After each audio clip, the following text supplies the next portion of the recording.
The diversity of the wildfire environment requires firefighters to select tactics that best fit the situation.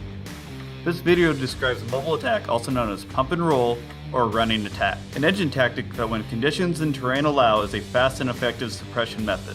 The specific techniques of mobile attack described in this video are demonstrated by the Douglas Forest Protective Association, headquartered in Roseburg, Oregon. The FPA's protection encompasses large areas of rolling oak savanna, prime conditions for the mobile attack tactic. In this environment, cured grass is a major fire carrier, and rapid rates of spread can result in large, fast-moving fires if not quickly checked. Much of this landscape is drivable, making mobile attack a viable tactic. The basic idea behind mobile attack is straightforward. The engine is driven in the black along the fire's edge with a nozzle operator walking out in front of the engine and in full view of the driver, spraying water onto the base of the flame and checking the fire's advance. This is a classic anchor and flank technique using advancing engines as the primary method of suppression. While this tactic is not complicated, there are a few important factors to consider. Attacking any fire up ahead, grass fires included, is a watch-out situation. Whenever possible, begin work up the heel or on a less active flank of the fire. If there isn't an obvious anchor such as a road or an area of cold black to begin from, create one with water. Spray out an area of good black, making sure your wet line is continuous with no gaps in coverage. Make sure your anchor is broad enough to keep the fire from flanking you in case of a wind shift. This may mean spraying a short distance up the opposing flank. When choosing a flank, consider the values at risk. Work the flank that has the most potential for fire growth.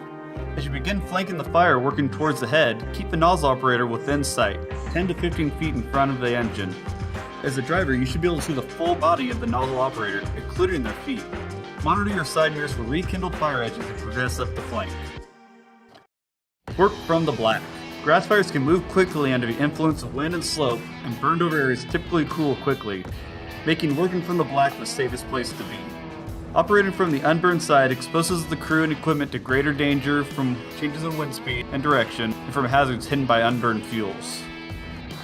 Getting the engine into the black can be accomplished by spraying out a spot to create an entryway and an anchor point to begin work from, or by driving through a flame front.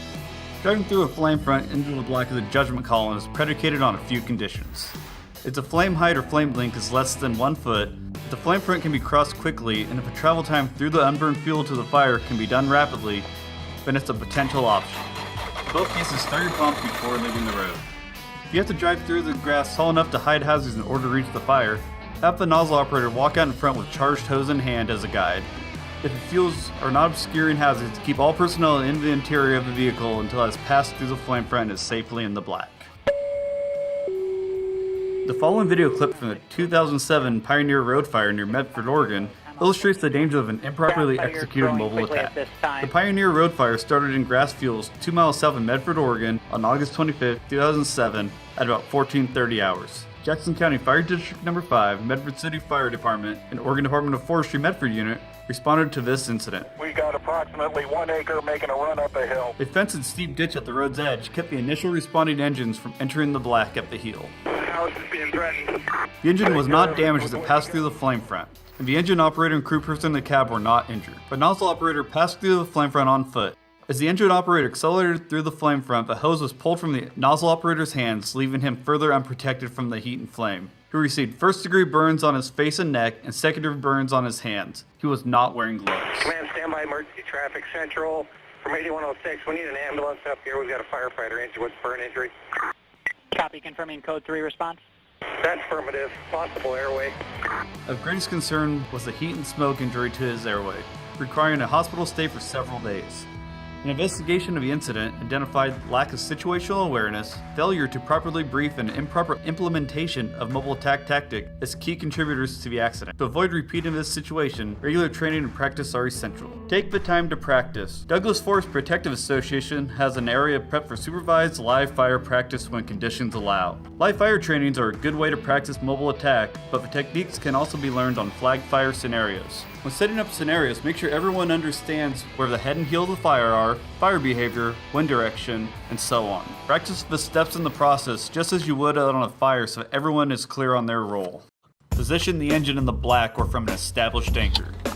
Give a quick size up. Engine 25 on scene, quarter acre grass fire, moderate rate of spread. We're beginning pump and roll. And you can Gear with full personal protective equipment. Engage 4-wheel drive. Start the pump.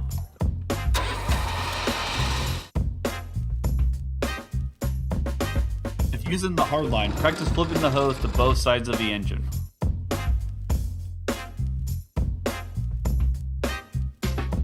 Starting from your anchor point, spray water on the base of the flame using a heavy fog setting. Walking a sprint at a pace that ensures continuous coverage on both the black and the green. Work out in front of the engine in full view of the driver. Progress up the flank towards the head of the fire, continually checking behind for rekindled flame. After encircling the fire, continue to patrol for flare-ups and hotspots along the fire's edge. Work out a few basic hand and vehicle horn signals with your crew members, including stop, back up, speed up, slow down.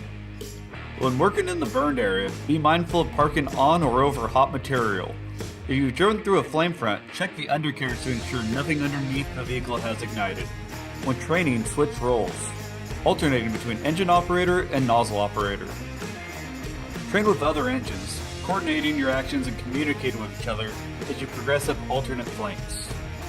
Practice changing tactics. Place barriers that can't be driven through. Continue flanking the fire with a new suppression method such as hose lays, ladder bags, or swatters.